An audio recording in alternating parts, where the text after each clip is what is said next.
Mactan Cebu Bridge and Management Board upahigayon og strategic planning human sa 30 ka tuig. Ni reports Gregi Magdadaro. Live report.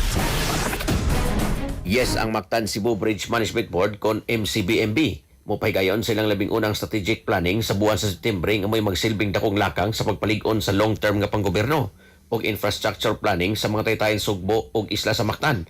Human sa tulo ka dekada, human nga nahulma ang naasoy nga board. Ang mga strategic planning giaprubahan sa MCBMB board. Atol silang panagtigom nga gipanguluhan ni Governor Pamela Pambari 4 isip chairperson nga gipahigayon usab sa Kapitolyo ni atong Hulyo 21 tuig 2026 na pagnatawan sa mga panagtigom ang long-term nga direksyon o paglinya sa maabot nga infrastructure policy sa vision sa gamanan sa probinsya Sugbo.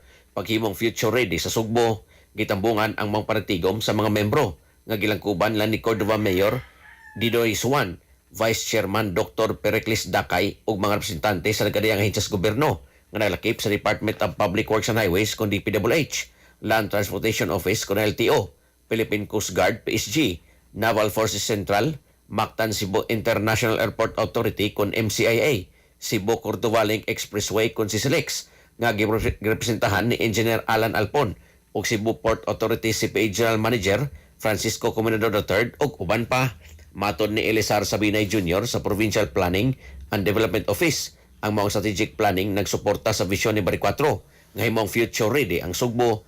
Ang MCBMB giumol pinagi sa Executive Order No. 181 nga pirmado ni kanhi Presidente Joseph Ercito Estrada niadtong Disyembre tuig 1999 aron makikoordinar mahitungod sa development management ug ang paggamit sa mga taytayan nga nagkonektar sa Sugbo ug sa isla sa Mactan. Pamunuan kini sa Cebu Governor isip chair samtang ang mga board may review ug moaprobar sa mga palisiya, plano, proyekto, lagda ug regulasyon nga sundon sa mga taytayan aron masiguro ang implementasyon sa mga hingtungdang ahensya. Matod ni Sabinay nga ang strategic planning mo'y magkonsiderar sa development nga napanglantawan nga matigayon sa tuig 2030 nga naglakip sa konstruksyon sa ikopat nga taytayan nga magkonektar sa Sugbog isla sa Mactan, ang pag-establisar og international port sa lungsod sa Konsolasyon ug napanglantawan nga kahumanan usab sa live service sa unang Mactan Cebu Bridge ug ang napanglantawan usab nga pagsaka sa kinahanglan sa masakinan loko probinsya Sugbo. Ning bag-uhay lang ang MCBMB may palapad sa jurisdiction pinagi sa pagmanis usab sa Kansaga Bay Bridge nga nakonektar usab sa Dakbayan sa Mandawi ug lungsod sa Konsolasyon. Sa ato mga katropa diha nga nagkalubog ug naghanap ang pranaw, inom kanunay og Vision X Plus of gel capsule gumikan kay kini kumpleto sa mga phytonutrients nga mapektar sa itong mga mata. Aduna kini lutein, beta-carotene, vitamin E ug zeaxanthin.